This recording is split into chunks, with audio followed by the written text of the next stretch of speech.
Assalamualaikum warahmatullahi wabarakatuh dan salam sejahtera. Nama saya Cikgu Aiza dan hari ini saya akan menerangkan satu topik dalam RBT tingkatan 2 iaitu reka bentuk aquaponik. Jadi semua pelajar boleh buka buku teks RBT tingkatan 2 muka surat 118.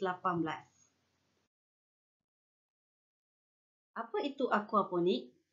Aquaponik merupakan satu teknologi pertanian yang menggabungkan dua aktiviti iaitu aquakultur dan hidroponik.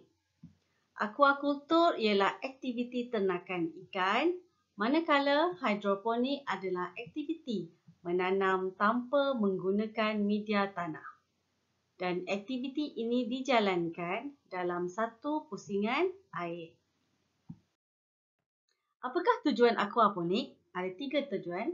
Yang pertama, mengekalkan kualiti air dan mengurangkan kadar amonia di dalam air.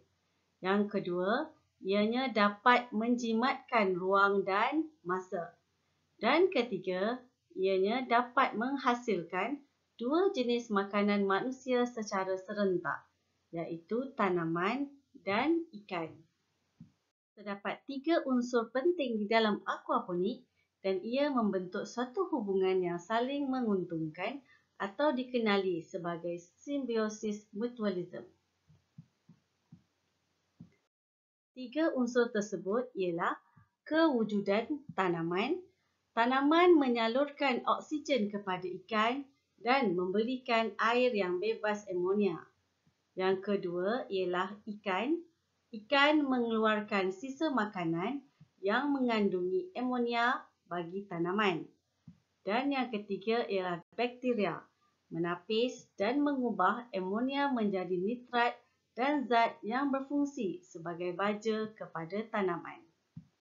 Ini ialah antara tanaman yang boleh ditanam secara aquaponik seperti cili, tomato, timun, terung dan sebagainya.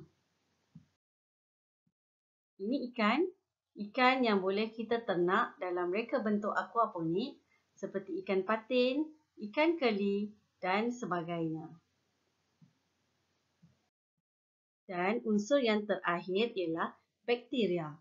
Bakteria berfungsi untuk menguraikan amonia menjadi bentuk yang boleh diserap. Terdapat 2 jenis bakteria iaitu Nitromonas dan Nitrobacter. Nitromonas mengubah amonia menjadi nitrit, manakala Nitrobacter menjadi nitrat. Ini adalah contoh Nitrobacter, bakteria Nitrobacter yang boleh kita letakkan di dalam tangki ikan. Itu saja yang kita belajar pada hari ini, iaitu maksud aquaponik, tujuan aquaponik dan unsur aquaponik. Kita akan berjumpa lagi di sesi pembelajaran yang akan datang. Terima kasih.